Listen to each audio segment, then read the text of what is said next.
మీరు మాట్లాడతారు. జై తెలంగాణ. అందరికీ నమస్కారం. హెచ్ఎంఎస్ అధ్యక్షులు గౌరవనీయులు రియాజ్ అహ్మద్ గారిని మాట్లాడవలసిందిగా కోరుతున్నాను. వారి తర్వాత నేను కంటిన్యూ చేస్తాను. వైస్ ప్రెసిడెంట్ గారు, తెలంగాణ జాగృతి వైస్ ప్రెసిడెంట్, అట్లనే రియాజ్ అహ్మద్ గారిని మాట్లాడవలసింది కోరు. బయటకి అందరికీ శుభోదయం. మన వైస్ ప్రెసిడెంట్ మరి తెలంగాణలో ఉన్న సింగరేణి ఏకైక ప్రభుత్వ రంగ పరిశ్రమ, హైయెస్ట్ రెవెన్యూ ఇచ్చే ప్రభుత్వానికి పరిశ్రమ, మంచి ఉద్యోగాలు ఇచ్చే పరిశ్రమ. దీన్ని కొలాబ్ చేయడానికి రాజకీయ నాయకులు, మంత్రులు కంకణం కట్టుకున్నారు. లొడపేట పదవులకు నక్క ఆశపడ్డట్టు నైనీ ప్రాజెక్టును నాకు కావాలని తగాదా పెట్టుకొని ప్రధానమైన సమస్యలు పక్కదారి పట్టడానికి ఇదంతా డ్రామా, ఒక నాటకం నడుస్తుంది. నాటకం నడుస్తుంది. ఈ నాటకాన్ని తెరవేయాలని హెచ్ఎంఎస్ జాగృతి ప్రభుత్వానికి డిమాండ్ చేస్తుంది. సందిగ్ధలో సరైనలాగా వీళ్ళిద్దరు అనుకుంటా ఉంటే ఈ మధ్యలో కేంద్ర మంత్రి, బొగ్గు శాఖ మంత్రి, సింగరేణికి ఆదుకోవాల్సిన మంత్రి, ఆయనే కాంట్రాక్టర్ల ప్రక్రియను తెరపైకి లేపి ఈయనకి ఇవ్వండి, ఆయనకి ఇవ్వండి నాటకాలు చేస్తున్నారు. మొన్న వేసిన కమిటీ కూడా నామమాత్రం కమిటీ. మేము కమిటీ వేసినాం, దీంట్లో ఏదో ఉన్నది, కొండంత ఎలకని తీసినట్టు ఒక కమిటీ వేసారు. ఆ కమిటీ కూడా లోపభూషితమైన కమిటీ, పనికిరాని కమిటీ. మేడం గారు చెప్తారు. కనుక సింగరేణిని ఆదుకోవాల్సిన అవసరం మనందరికీ ఉంది. ఇది కొలాప్స్ అయితే ఉద్యోగాలు ఉంటాయి. మళ్ళీ పాత పద్ధతిలో ఠేకేదారీ సిస్టంలో పోతున్నాం. ఠేకేదారీ సిస్టమ్ నుండి మనం ప్రభుత్వ రంగ పరిశ్రమలో వచ్చినాం. ఈరోజు ఇంత పెద్ద ఎత్తున ఇంటర్నేషనల్ లెవెల్లో కూడా సీఈఓగా అపాయింట్మెంట్ అన్నారు. సింగరేణి కార్మికుల బిడ్డలే ఉన్నారు. అటువంటి వాళ్ళ నోట్లో మట్టి కొట్టి మళ్ళీ ప్రైవేటీకరణ తీసుకొచ్చి కాంట్రాక్ట్ లేబర్గా చాలని జీతాలతో చదివించుకోకుండా ఉండడానికి ప్రయత్నం చేస్తాం. దాన్ని తిప్పికొట్టాల్సిన బాధ్యత హెచ్ఎంఎస్ జాగృతి తీసుకుంటుంది. కనుక ఈ విషయంలో నాకంటే మా ప్రెసిడెంట్ గారు మాట్లాడతారు, గౌరవ అధ్యక్షులు ప్లస్ జాగృతి అధ్యక్షులు. వారు మాట్లాడాల్సిందిగా, బ్రీఫ్ చేయవలసిందిగా నేను కోరుకుంటున్నాను. థ్యాంక్ యూ రియాజ్ అన్న. రియాజ్ అహ్మద్ గారికి ఉన్నటువంటి అపారమైనటువంటి అనుభవంతో సింగరేణి సంస్థకు సంబంధించి గత కొన్ని రోజులుగా మనకు రాష్ట్ర వ్యాప్తంగా జరుగుతున్నటువంటి అనేక రాజకీయ అంశాలను స్పృశించాలనేటటువంటి ఉద్దేశంతో ఈరోజు పత్రికా సమావేశం ఏర్పాటు చేయడం జరిగింది. హాజరైనటువంటి పత్రికా మిత్రులందరికీ కూడా హృదయపూర్వకంగా నమస్కారాలు తెలియజేస్తూ ఉన్నాను. ప్రత్యేకించి మన రాష్ట్రంలో మీరు చూసినట్టయితే ఒక దారుణమైనటువంటి ట్రెండ్ స్టార్ట్ అయింది. ఏంది ఆ ట్రెండ్ అంటే, ముందుగా ఒక శాటిలైట్ ఛానల్లో దాదాపుగా ఏదో ఒక మోస్ట్ అన్పాపులర్ యూట్యూబ్ ఛానల్లో వేసినట్టుగా చాలా దారుణమైనటువంటి కథనాలు, దళిత మహిళా ఐఏఎస్ల మీద కథనాలు వేయడంతో ఈ అంశం అంతా ప్రారంభమైంది. ఆ కథనాలు వేసిన తర్వాత మేమందరం కూడా బాధపడ్డాం. ఆడబిడ్డలుగా ఇదొక కరెక్ట్ వైఖరి కాదు ఈ రాష్ట్రంలో అనేటటువంటి అంశాన్ని కూడా ఈ సందర్భంగా మేము చెప్పదలుచు. అంతకుముందు ఉన్నటువంటి బీఆర్ఎస్ ప్రభుత్వం ఇటువంటి కథనాలు వేసినటువంటి యూట్యూబ్ ఛానల్ వాళ్ళని అరెస్ట్ చేస్తే, ఇప్పుడున్నటువంటి కాంగ్రెస్ ప్రభుత్వం కొద్దిగా లైన్ అతిక్రమించి ప్రవర్తించినటువంటి శాటిలైట్ వాళ్ళని కూడా మేము అరెస్ట్ చేస్తాము, మెయిన్ స్ట్రీమ్ వాళ్ళని అరెస్ట్ చేస్తామని పత్రికా మిత్రుల్ని అర్ధరాత్రి ఏదో టెర్రరిస్టులను అరెస్ట్ చేసినట్టు అరెస్ట్ చేయడానికి కూడా మేము తప్పుపడతా ఉన్నాం. కథనం వేయడం, లైన్ అతిక్రమించడం ఒకటైతే, ప్రభుత్వం సహనశీలత లేకుండా అర్ధరాత్రి పోయి అరెస్టులు చేయడం కూడా తప్పే. దానికి ఒక ప్రొసీజర్ ఉంటుంది, ఒక పద్ధతి ఉంటుంది, ఒక నోటీస్ ఇవ్వాలి, ఎక్స్ప్లెనేషన్కి అవకాశం ఇవ్వాలి. పత్రికా మిత్రులు ఏం టెర్రరిస్టులు కాదు, వాళ్ళు ఏం పారిపోరు, ఇస్తే వచ్చి ఎక్స్ప్లెనేషన్ ఇచ్చుకుంటారు. కాబట్టి ఆ ప్రక్రియను పాటించకుండా కాంగ్రెస్ ప్రభుత్వం లైన్ అతిక్రమించడం కరెక్ట్ కాదు. దీన్ని ఆసరాగా తీసుకొని బీఆర్ఎస్ పార్టీ నాయకులు వెంటనే ఆ జర్నలిస్టులకు అండగా వెళ్ళిపోయినారు. నేను బీఆర్ఎస్ పార్టీ నాయకులు సూటిగా ప్రశ్నిస్తున్నాను. ఇదివరకు ఒక టీవీ ఛానల్లో మీ నాయకుల మీద స్టోరీలు వేస్తే పోయి అక్కడ దాడి చేస్తారు. ఇప్పుడు ఈ ఒక ఛానల్లో, శాటిలైట్ ఛానల్లో కథనాలు వస్తే మీరు వీళ్ళకి సపోర్ట్ చేస్తారు. అంటే మహిళల పట్ల ఒక ఛానల్లో స్టోరీ వేస్తే ఒక రకం ప్రవర్తన, ఇంకో ఛానల్లో స్టోరీ వేస్తే ఇంకొక రకం ప్రవర్తన బీఆర్ఎస్ పార్టీకి ఉండవచ్చా? ముఖ్యంగా నేను కేటీఆర్ గారిని ఈ ప్రశ్న వేస్తూ ఉన్నా. మీ మీద స్టోరీలు వేస్తే ఒక ఛానల్ని మీరు వెళ్ళి మొత్తం మీ అనుయాయులు వెళ్ళి ధ్వంసం చేసిరు. అటువంటిదే ఇంకొక ఛానల్లో స్టోరీ వేస్తే మరి ఆడబిడ్డలకు అండగా ఉండకుండా, మహిళా ఐఏఎస్లకు అండగా ఉండకుండా, దళిత ఆడబిడ్డలకు అండగా ఉండకుండా మీరు వత్తాసు పచ్చుకొని ఒకవైపు మాట్లాడడం అన్నది ఎంత మేరకు కరెక్టో సమాజం కూడా ఆలోచించాలని నేను ఈ సందర్భంగా కోరుతున్నా. మరి ఆ ఛానల్లో స్టోరీ రాగానే నెక్స్ట్ డే ఇంకొక పేపర్లో ఇంకా పెద్ద స్టోరీ వచ్చింది. అసలు ఈ ఛానల్లో స్టోరీ ఎందుకు వచ్చిందంటే అని దాని వెనుక బ్యాక్డ్రాప్ స్టోరీ అంతా ఈ పేపర్లో వచ్చింది. ఆ స్టోరీ రాగానే బట్టి విక్రమార్క గారు ఒక ప్రెస్ మీట్ పెట్టారు. బట్టి విక్రమార్క గారు ప్రెస్ మీట్ పెట్టగానే మా గుంటనక్క గారు ప్రెస్ మీట్ పెట్టారు. గుంటనక్క గారు ప్రెస్ మీట్ పెడితే గుడ్డిగా ఫాలో అయిపోయి కేటీఆర్ గారు కూడా ఇంకొక ప్రెస్ మీట్ పెట్టారు. ఆ తర్వాత టూ అండ్ ఫ్రో జరిగింది. ఫైనల్గా 9 టెండర్ క్యాన్సిల్ అయిపోయింది. ఇక్కడ జరుగుతున్నది ఏంటి అని అంటే, మేము బాధపడేది ఏంటంటే, మేము కాంట్రాక్టర్ల పక్షాన మాట్లాడేటోళ్ళం కాదు, ఎప్పుడు కూడా కార్మికుల పక్షాన్ని, అధికారంలో ఉన్నా విపక్షంలో ఉన్నా. నేను రియాజ్ అన్న ఏం బాధపడుతున్నామంటే, గత 2 సంవత్సరాలుగా మేము గొంతు చించుకొని కార్మికుల సమస్యల గురించి మాట్లాడుతుంటే ఎన్నడూ అసలు ఈ రాష్ట్రంలో సింగరేణికి ఇన్ఛార్జ్ అయిన మంత్రి గారు బట్టి విక్రమార్క గారు బయటకు వచ్చి మాట్లాడలేదు. ఎన్నడూ కార్మికులకు ఎంత అన్యాయం జరిగినా, మెడికల్ బోర్డు పెట్టకపోయినా, ఇంటర్నల్ ప్రమోషన్ లేకపోయినా, 100 అన్యాయాలు జరిగినా కూడా బీఆర్ఎస్ పార్టీ ఎప్పుడు వచ్చి మాట్లాడలేదు. అదే ఒక తిమింగలం లాంటి కాంట్రాక్టర్కి అన్యాయం జరుగుతుంది, ఎక్కడ ఈ టెండర్ చేజారిపోతుంది అనగానే మొత్తం బీఆర్ఎస్ పార్టీ నాయకులందరూ వచ్చి వారి కొమ్ముగాయడం అంటే నిజంగా చాలా దారుణం. ఇది ఎందుకోసం ఈ మాట చెప్తా ఉన్నామంటే, అసలు నైని అనేటటువంటిది 2015లో మనకు తెలియదు. అంతకుముందు అది గుజరాత్కు ఉండే. నైని అనేది ఒరిస్సాలో ఉంటుంది మైన్, కోల్ మైన్. అది మొదలు గుజరాత్కు ఉండే. అప్పుడు గుజరాత్లో ఉన్నప్పుడు అదాని గారు టెండర్ చేస్తే కోట్లో ఆ టెండర్స్ క్యాన్సిల్ అయినాయి. దేశవ్యాప్తంగా ఉన్న బొగ్గు స్కామ్లో భాగంగా క్యాన్సిల్ అయిన టెండర్లో ఈ టెండర్ కూడా క్యాన్సిల్ అయింది. అయిపోయిన తర్వాత తెలంగాణ రాష్ట్రం ఏర్పడ్డాక 2015లో Naini tender, Naini coal block తెలంగాణకు అలకేట్ అయింది. తెలంగాణకు 2015లో అలకేట్ అయితే 2021లో ఇక్కడ మళ్ళీ బిడ్డింగ్ జరిగింది నైనికి. జరిగినప్పుడు అదాని గారు మళ్ళీ వచ్చినప్పుడు మళ్ళీ 44% ఎక్సెస్ వేశారు, ఇది కుదరదు టెండర్ అని అప్పుడు క్యాన్సిల్ అయింది. ఆ తర్వాత సింగరేణి నుండి మళ్ళీ టెండర్ ప్రక్రియ అనేటటువంటిది జరగకపోతే మధ్యలో ఒక చిన్న ఓబీ కాంట్రాక్ట్ ఇచ్చారు విపిఆర్ అనేటటువంటి సంస్థకి. ఓబీ అంటే మీదికెళ్ళి మట్టి తీసే కాంట్రాక్ట్. అందులో మొన్న మా గుంటనక్క గారు చెప్పినట్టు కాకుండా డీజిల్ కూడా కలిపే ఇచ్చారు. ఒక పక్క గుంటనక్క, కేటీఆర్ గారు నిజంగా తెలంగాణ పట్ల గౌరవం ఉండే, అధ్యయనం చేసి మాట్లాడతారు, కొట్లాడతారు. అన్నిటికన్నా పార్టీలు ఉన్నారు కాబట్టి కేటీఆర్ గారు లాగా నిజాయితీతో దారుణం అనిపించింది. గుంటనక్క గారి మీద మాట్లాడినరు. బీఆర్ఎస్ కూడా పోలేదు, ఎక్సెసే పోలేదు, అసలు ఒకటి మొత్తం ఎక్సెస్ పోతుంది. ఇవాళ 25 టెండర్లు బీఆర్ఎస్ హయాంలో ఎక్సెస్. కారణమైన ఎక్సెస్ అంటే ఒకటి 30, ఒకటి 16%, 7%, 8%.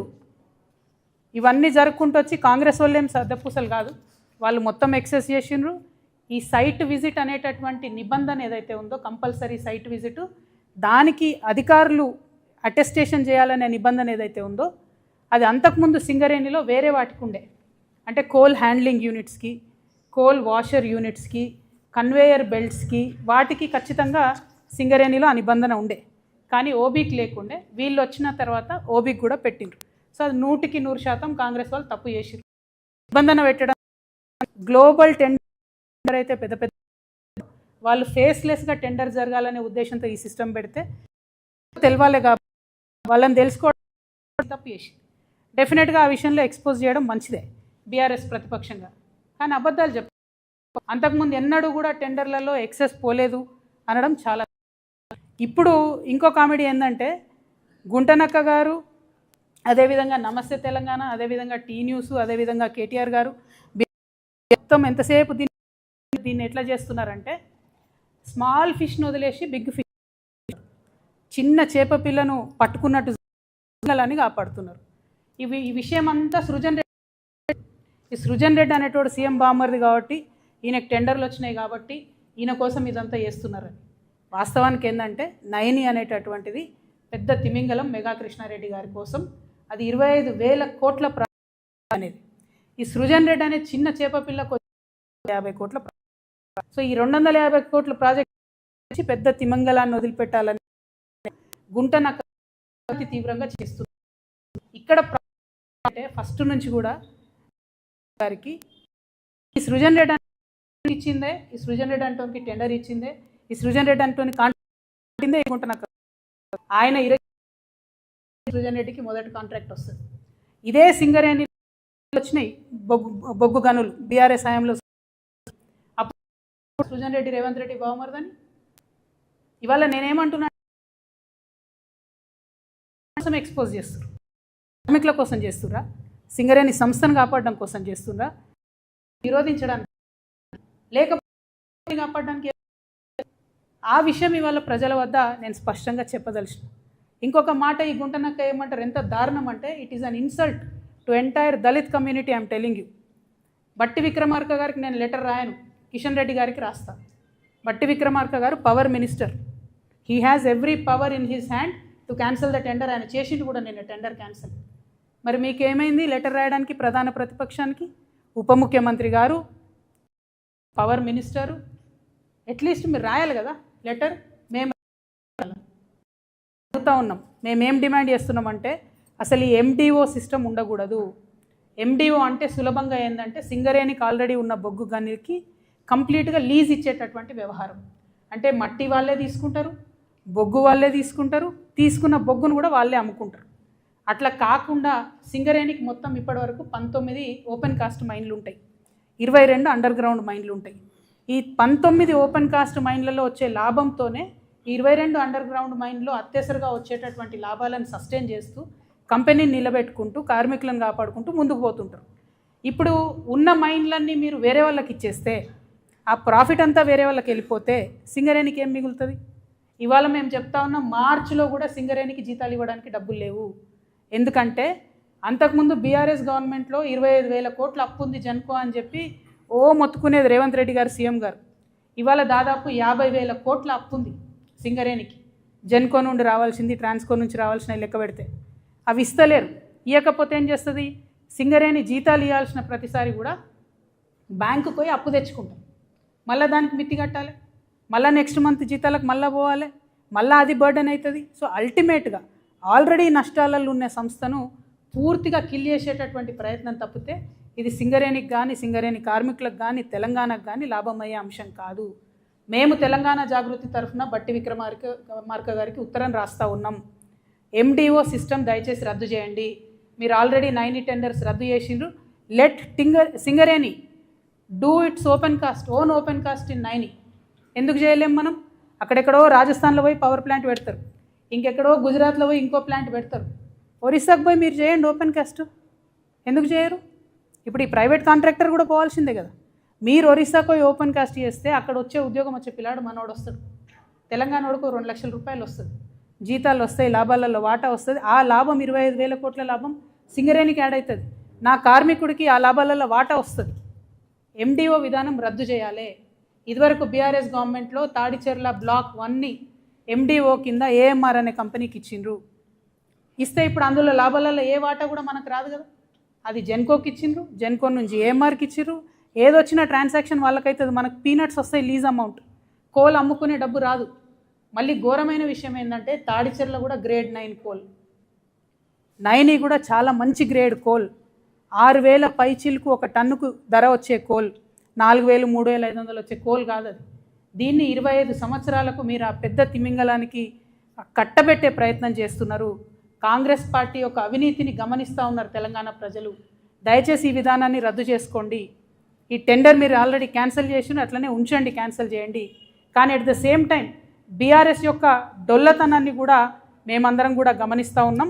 దాన్ని కూడా ప్రజలకు ఎప్పటికప్పుడు చెప్తూనే ఉంటాం. అబద్ధాలు చెప్పకండి. మీరు కాంగ్రెస్ని క్రిటిసైజ్ చేయండి, టెండర్లు రద్దు చేపియండి, కానీ ఏదో అంతకుముందు మేము మొత్తం చేసేసినాం కరెక్ట్గా, ఇప్పుడు అన్యాయం జరుగుతుంది అన్నటువంటి విషయాన్ని చెప్పకుండా వాస్తవాలు మాట్లాడితే బాగుంటుందని నేను కోరుతా ఉన్నా. ఇక గుంటనక్క గారు ఏం చేసిర్రు, నేను బట్టి విక్రమార్క గారికి రాయను కానీ కిషన్ రెడ్డి గారికి రాస్తా అని చెప్పారు. ఇన్నేళ్ళు పాలిటిక్స్లో ఉన్నారు కదా, ఇంత అనుభవం ఉంది కదా. రాష్ట్ర ప్రభుత్వం రికమెండ్ చేయకుండా సిబిఐ వస్తుందానండి? రాష్ట్ర ప్రభుత్వం అడగకుండా సిట్టింగ్ జడ్జి వస్తాడా? అంటే జస్ట్ షో. ఇక్కడ నుండి గుంటనక్క గారు మాట్లాడతారు, అక్కడ నుండి కిషన్ రెడ్డి గారు రెస్పాండ్ అవుతారు. రెస్పాండ్ అయ్యి వెంటనే ఆగ మేఘాల మీద ఒక కమిటీ వేసిరు. ఈ కమిటీలో ఒక మేడంని పెట్టిరు, ఆమెది పెద్ద ర్యాంక్ ఉంది, ఆమె చేసినా కూడా బాగుంటుంది. కానీ ఇంకొక ఆయనని పెట్టినరు, మారుపల్లి వెంకటేశ్వర్లు అనేటటువంటి వ్యక్తిని పెడితే వారు AGM rank, assistant general manager rank. ఆయన ఇక్కడ నుండి కోల్ ఇండియాకు పంపించారు. ఆయన ఆల్రెడీ అసిస్టెంట్ జనరల్ మేనేజర్. ఆయన ఇక్కడికి వచ్చి ఎవరిని అడుగుతాడు చెప్పు? తప్పు చేసిన అని సీఎండీని అడుగుతాడు. ఆయన సీఎండీ గారితో మాట్లాడతాడా? మాట్లాడిన రిపోర్ట్ ఇస్తాడా?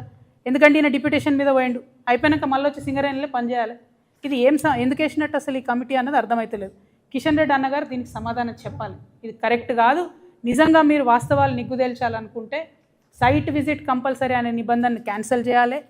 గ్లోబల్ టెండర్లు, పారదర్శకమైన టెండర్లు అన్నీ ఓపెన్ కాస్ట్ మైన్లకు సింగరేణిలో పెట్టాలి. ఎండిఓ విధానాన్ని ఖచ్చితంగా రద్దు చేయాలని మేము డిమాండ్ చేస్తున్నాం. దాంతోపాటు కిషన్ రెడ్డి గారు నేను ఇంకొక మాట డిమాండ్ చేస్తున్నా. ఆంధ్రప్రదేశ్లో బొగ్గు నిక్షేపాలు ఉన్నాయి, తెలంగాణలో కూడా మన శ్రవణపల్లిలో, అట్లనే పెనగడపలో, సత్తుపల్లిలో, కళ్యాణకనిలో, కోయగూడెంలో, మన్గూరులో కొత్త టెండర్స్ కొత్తవి ఉన్నాయి, బొగ్గు బ్లాకులు.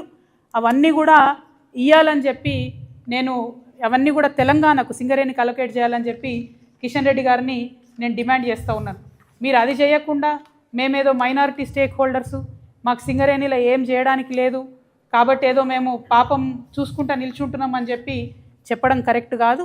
కోల్ ఇండియాలో ఉన్న అనేక విధానాలను కోల్ ఇండియా కన్నా బెటర్గా మరి కార్మికుల విషయంలో పర్టికులర్గా సింగరేణిలో మేము ప్రయత్నం చేసి ఇప్పించుకోవడం జరిగింది.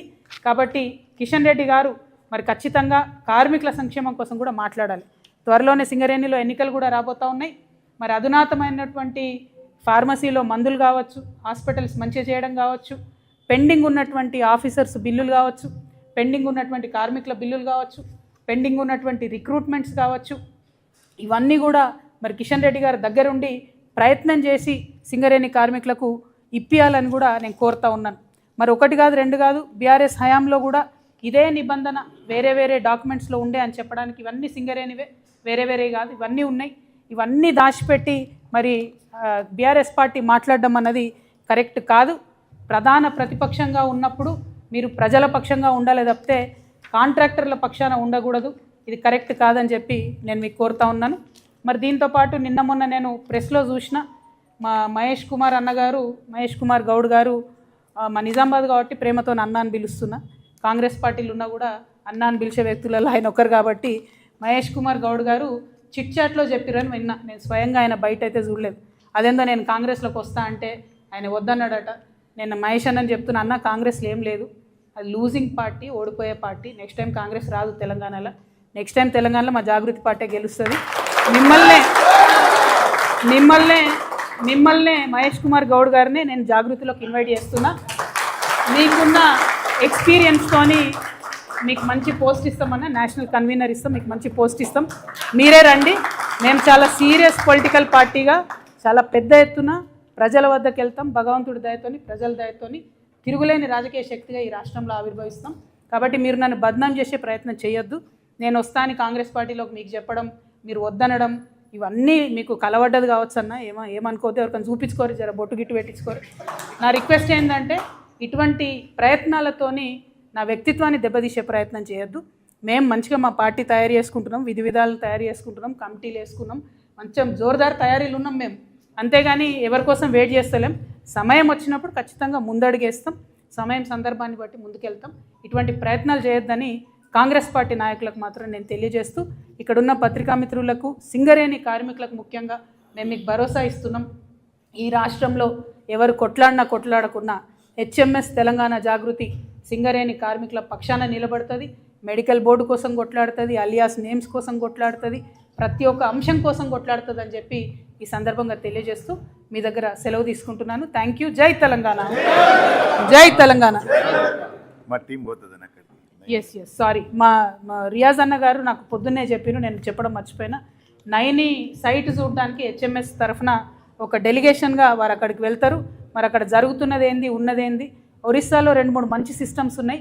ఒక గుంటెడు జాగా పోయినా కూడా పర్మనెంట్ జాబ్ ఇస్తారు ఒరిస్సాలో. ఏ అంశంలో కూడా పోయినా కూడా ఆ సిస్టమ్స్ అన్నీ కూడా స్టడీ చేయడానికి హెచ్ఎంఎస్ తరఫున ఒక డెలిగేషన్ పోతుందని చెప్పి వారు చెప్పడం జరిగింది. ఈ విషయాన్ని తెలియజేయడానికి నేను చాలా సంతోషిస్తూ ఉన్నాను. Thank you. జై తెలంగాణ.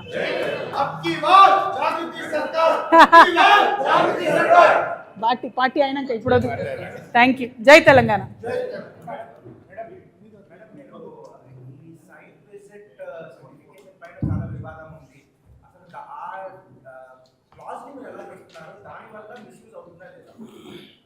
అంటే కొంచెము కోల్ అనేది కాంప్లికేటెడ్గా ఉంటుంది. ఆ కాంప్లికేటెడ్ విధానంలో ఏంటి అంటే కంటిన్యూస్గా తీస్తూ ఉండాలి కోల్. ఏదో రిక్రియేషనల్గా తీయడానికి ఉండదు, కంటిన్యూస్గా తీయాలి, చాలా టెక్నికల్గా తీయాలి. సో ఒకరు మట్టి తీస్తుంటే ఇంకో పక్కన బొగ్గు తీస్తుంటే ఆ ఓపెన్ కాస్ట్ గనిలో చాలా ఎగుడు దిగుడు ఉండే వాతావరణంలో రకరకాల మెషిన్లతో వర్క్ జరుగుతుంటుంది. అది జరుగుతున్నప్పుడు జనరల్గా ఆ సైట్కి పోయి చూసి మరి ఈ సైట్లో ఇన్ని ఇబ్బందులు ఉన్నాయి కాబట్టి ఈ పర్టిక్యులర్ కాస్ట్ అయితేనే మేము చేయగలుగుతాము అని చెప్పి ఒక రియలిస్టిక్ వాల్యూ ఇవ్వడానికి ఆ నిబంధనలు పెట్టడం జరుగుతుంది వాస్తవానికి అయితే. అది ఇంతవరకు ఓపెన్ కాస్ట్కి ఓబీలకు లేదు. అది కొత్తగా కాంగ్రెస్ గవర్నమెంట్ వచ్చినాక పెట్టినారు. ఆ నిబంధన వల్ల ఏం జరుగుతుందంటే గ్లోబల్ టెండర్స్ ఎవరైతే వేయాలనుకుంటారో వారికి లోకల్ ఆఫీసెస్ ఉంటాయి, వాళ్ళు కూడా పోయి సైట్ విజిట్ చేసి సబ్మిట్ చేయొచ్చు. కాకపోతే ఎక్కడో ఒక దగ్గర ట్రాన్స్పరెన్సీ దెబ్బతింటదేమో అనేటటువంటి ఆలోచన అయితే కలుగుతూ ఉంది. సంపూర్ణంగా దెబ్బతినకపోయినా దెబ్బతింటుంది. మరి ఇన్ని రోజులు లేని విధానం ఇప్పుడే కొత్తగా పెట్టడము అనే దాంతో ఏంటంటే కొంతమందికి అవకాశాలు దెబ్బ కొట్టడానికి అని నాకు అనిపిస్తుంది. అయితే నైని విషయంలో పర్టికులర్గా మాట్లాడితే మెగా కృష్ణారెడ్డి గారు అదేవిధంగా మొత్తం ఈ ఎవరైతే నైని కోల్ ప్రాజెక్ట్ని చేజిక్కించుకోవాలనుకున్నారో హరీష్ రావు గారు, ఈ మా గుంటనక్క గారు, వీరు ఏం చేసిందంటే అసలు చెప్పని విషయం ఏంటంటే ఏదైతే బయట ఇరిగేషన్ ప్రాజెక్ట్స్లో ఎర్త్ వర్క్ అని చేస్తారో దాన్ని ఈ ఓపెన్ కాస్ట్ మైన్లలో ఓబీలో చేసేటటువంటి సాయిల్ ఎక్స్కవేషన్కి ఈక్వేట్ చేసి ఆ ఎక్స్పీరియన్స్ మెగా కృష్ణారెడ్డి కంపెనీకి ఇచ్చే ప్రయత్నం చేస్తున్నారు. సో వీరేందంటే ఎంతసేపు సైట్ విజిట్, ఆ సైట్ విజిట్ వల్లే నైని క్యాన్సిల్ చేయాలని చెప్తున్నారు. అది నైని వరకు సీమిత చేయడం కరెక్టే, మిగతా అన్నిటికీ అప్లై కావాలని ఎందుకు చెప్తున్నారో హరీష్ రావు గారికే తెలియాలి. ఎందుకంటే హరీష్ రావు గారికి సంబంధించిన ఒక కంపెనీకి కూడా ఎక్సెస్కి ఇదే కాంగ్రెస్ గవర్నమెంట్లో టెండర్ వచ్చింది. నేను ఆ పేరు కూడా చెప్తా చూసుకోండి. అది మన HCPL అనేటటువంటి కంపెనీకి 7.96% ఎక్సెస్కి టెండర్ వచ్చింది. ఇది కూడా హరీష్ రావు గారి కంపెనీయే. హరీష్ రావు గారు మురళీధర్ రావు గారు ENC ఉంటారు, వారికి సంబంధించిన మనిషి హర్షరెడ్డి అని ఉంటాడు ఆయన కంపెనీ ఇది. సో ఆ కంపెనీకి కూడా మరి ఎక్సెస్ వచ్చింది. మరి ఎందుకు వచ్చింది ఇట్లా అన్నది కూడా వారు కూడా ఆలోచించాలి. వీళ్ళకి అంతకుముందు కూడా వర్క్స్ వచ్చినాయి, ఇప్పుడు కూడా వర్క్స్ వచ్చినాయి. సో నేను అనేది ఏంటంటే రాజకీయంగా బురద చల్లడం కాదు, యాక్చువల్గా ప్రాక్టికల్గా ఈ ఆన్ సైట్ విధానం అయితే నాకు తెలిసి నష్టమే, దాన్ని తీసేయాలని డిమాండ్ చేస్తున్నాను. రెండవది ఏదైతే ఓబీ కాంట్రాక్టర్స్కి పెట్టేటటువంటి రిస్ట్రిక్షన్స్ ఉంటాయో నైని విషయంలో వాటిని చాలా లూజ్ అని చేసేసారు. ఎందుకంటే కృష్ణారెడ్డి గారికి అవకాశం ఇవ్వడానికి. ఈ మాట చెప్తే TV9లో నా స్టోరీ అయ్యారు, అయినా సరే చెప్తున్నా. ఎందుకంటే దీనివల్ల ఒక 25 సంవత్సరాలు 25,000 కోట్ల రూపాయలు సింగరేణికి నష్టం జరుగుతుంది, నా కార్మికులకు నష్టం జరుగుతుంది. కాబట్టి నేను చెప్తా ఉన్నాను. సో ఆ నిబంధనలు మాత్రం పారదర్శకంగా లేవు. We have to evolve a new system.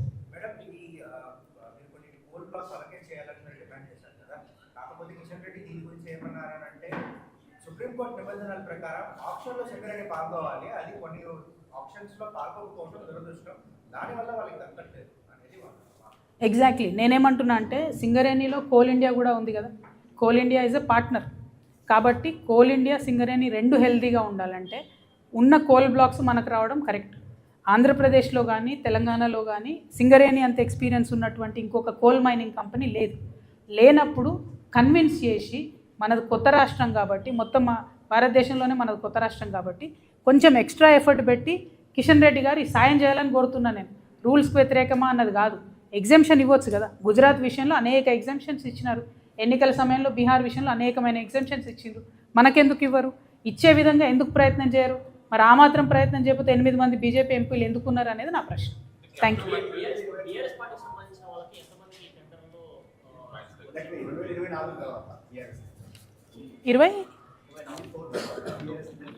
24 తర్వాత నా సమాచారం ప్రకారం అయితే 5 టెండర్లు ఉన్నాయి ఇక్కడ. ఇందులో ఒకటి శోధ సృజన్ రెడ్డి, మిగతా అన్నీ కూడా అటు ఇటుగా బీఆర్ఎస్ అనుయాయులకు బీఆర్ఎస్ సపోర్టర్స్కే ఉన్నాయి. మరి ఇవన్నీ పెట్టుకొని హరీష్ రావు గారు అంత గొంతేసుకొని ఎందుకు అరుస్తున్నారో నాకు అర్థమవుతలేదు. అల్టిమేట్గా నేను అనేది ఏంటి అని అంటే ఏదైతే లెక్కలు తేలలేదు వాటాలు తేలలేదని పదే పదే గుంటనక్క గారు అంటుంటే నాకు అనిపించేది ఏంటంటే ఆయన లెక్కలు వాటాలు తేలలేదేమో అని. ఒకటి. రెండు, 101% గుంటనక్క గుంపు మేస్త్రి ఇద్దరు కలిసి ఉండి కంప్లీట్గా ఈ అంశం నుంచి దృష్టి మరల్చేలాగా చేస్తున్నారు ప్రజల్ని. 25,000 కోట్లది కొట్టేయడానికి 250 కోట్ల వ్యక్తిని చూపించి మొత్తం దృష్టి మరుస్తున్నారు. ఒకటి. రెండు, హరీష్ రావు గారు మొన్న ఫస్ట్ ప్రెస్ మీట్లో ఏం అడిగినారు, ఖచ్చితంగా మొత్తం 2014 నుంచి ఇప్పటి వరకు ఎంక్వైరీ అడిగారు. అంటే జరుగుతున్నది ఏంది ఇక్కడ, కేసీఆర్ గారి ప్రభుత్వం మీద ఎంక్వైరీ అని హరీష్ రావు గారు అడుగుతున్నారు. అన్ఫార్చునేట్లీ ఈ గుంటనక్క గారి యొక్క గోతిలో కేటీఆర్ గారు పడ్డారు. తెల్లారి ప్రెస్ మీట్ పెట్టి ఆయన కూడా అదే అడుగుతున్నాడు. మరి అంటే మీ ప్రభుత్వం మీద మీరే అడగడం ఏందన్నది చాలా వెరైటీగా అనిపించింది. సో దాన్నే నేను ఫస్ట్ నుంచి చెప్తున్నది, అదే పార్టీలో ఉంటూ ద్రోహం చేయడం కేసీఆర్ గారికి అన్నది గుంటనక్క గారికి వెన్నతో పెట్టిన విద్య. ఇప్పుడు కూడా వారు అదే చేస్తున్నారు. బీఆర్ఎస్ పార్టీ కార్యకర్తలు నేను రిక్వెస్ట్ చేస్తున్నాను, వారి విధానం చూడండి, వారు మాట్లాడే పద్ధతి చూడండి. టోటల్ 2014 నుంచి ఇప్పటి వరకు బీఆర్ఎస్ పార్టీలో ఉంటూనే డిమాండ్ చేస్తున్నారు ఎంక్వైరీ చేయాలని. మరి యాజ్ టీజ్గా తెల్లారి కేటీఆర్ గారు కూడా అదే అడిగింది. సో ఈ గుంటనక్కని గుడ్డిగా ఫాలో అయ్యి గుంతలో పడ్డారని నేను అనుకుంటున్నాను. నేను ఒకటే చెప్తున్నా, as on today 9 is the biggest block that Singareni has. First దాన్ని ప్రొటెక్ట్ చేయాలి. ఆ తర్వాత ఏదైతే కేంద్ర ప్రభుత్వం ఎంక్వైరీ అన్నారో ఇంకొంచెం డీటెయిల్గా ఎంక్వైరీ చేయండి, నాకేం ప్రాబ్లం లేదు. 2014 నుంచి చేసుకోండి, 1956 నుంచి చేసుకోండి. మాది కార్మికుల పక్షం, కాంట్రాక్టర్ల పక్షం కాదు కాబట్టి నాకు టెన్షన్ లేదు. సో అల్టిమేట్గా సింగరేణి సంస్థ బతకాలంటే సింగరేణికి ఉండాలి 9 అనేది. సింగరేణి ద్వారానే అక్కడ ఓపెన్ కాస్ట్ మైనా ఏది చేస్తారో చేయాలని నా కోరిక.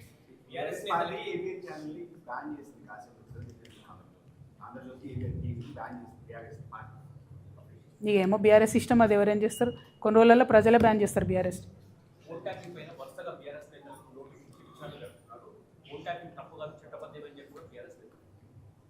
అంటే నేను ఒకటే మాట చెప్తా ఉన్నాండి, అసలు కాంగ్రెస్ ప్రభుత్వం ఎవరికి నోటీస్ ఇస్తుందో అర్థమవుతలేదు. ఫోన్ ట్యాపింగ్ చేసిన వాళ్ళకి ఇస్తున్నారా, ఫోన్ ట్యాపింగ్ బాధితులకు ఇస్తున్నారా? 2 ఏళ్ళ ఇది టీవీ సీరియల్ లెక్క కొనసాగుతూనే ఉన్నది. ఆ కార్తీక దీపం అన్న గుర్తుంటుంది కానీ ఇది గుర్తుంటలేదు ఇది. సో ఘోరమైన పరిస్థితి ఉన్నది ఇక్కడ. సో నాన్ సీరియస్ అయిపోయింది, జోక్ అయిపోయింది ఫోన్ ట్యాపింగ్ అంటే. వేరేజ్ మాలాంటి వాళ్ళ ఆవేదనను ప్రజలు అర్థం చేసుకోవాలి, ప్రజలు సీరియస్గా తీసుకోవాలంటే తొందరగా దాన్ని తేల్చాలి, తొందరగా క్లోజ్ చేయాలి. అట్లా కాకుండా సాగదీస్తూ రాజకీయాల కోసం పదే పదే పదే వెళ్ళడం అన్నది కరెక్ట్ కాదు. చాలా నాన్ సీరియస్ అప్రోచ్తో జరుగుతుంది. We're not happy.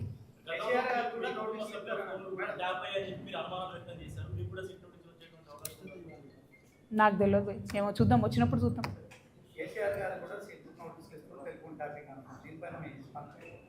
నేనేమంటున్నా, అది జోక్ అయిపోయింది, టీవీ సీరియల్ లాగా అయిపోయింది. సీరియస్నెస్తో చేస్తే బాగుంటుంది. అట్లా కాకుండా రేపు పొద్దున దాని రిజల్ట్ ఏం లేకుండా ఊరికే చేసేసి ఎలక్షన్ అయిపోయాక బంద్ పెడతారేమో అని నాకు అనిపిస్తున్నది. ఎందుకంటే ఎప్పుడు ఎలక్షన్ వస్తే అప్పుడే వస్తున్నది ఫోన్ ట్యాపింగ్ విషయం తప్పితే మిగతా టైంలో వస్తలేదు. ఇప్పుడు ఈ నోటిఫికేషన్ వచ్చిన తర్వాత మళ్ళీ చేస్తారేమో, ఎందుకంటే అర్బన్ ఏరియాస్లో పోలింగ్ ఉంది కాబట్టి దానికోసం చేస్తున్నారని నాకు అనిపిస్తుంది. నేను మళ్ళీ చెప్తున్నా, ఇది కరెక్ట్ కాదు. ఫోన్ ట్యాపింగ్ అనేటటువంటిది టెర్రరిస్టుల కోసం పెట్టినటువంటి విషయాన్ని అన్ని ప్రభుత్వాలు దుర్వినియోగం చేస్తున్నాయి. అది చేయకూడదని మాత్రమే నేను డిమాండ్ చేస్తాను. Thank you. జై తెలంగాణ. जय कविता। नेक्स्ट टाइम क्या बोला।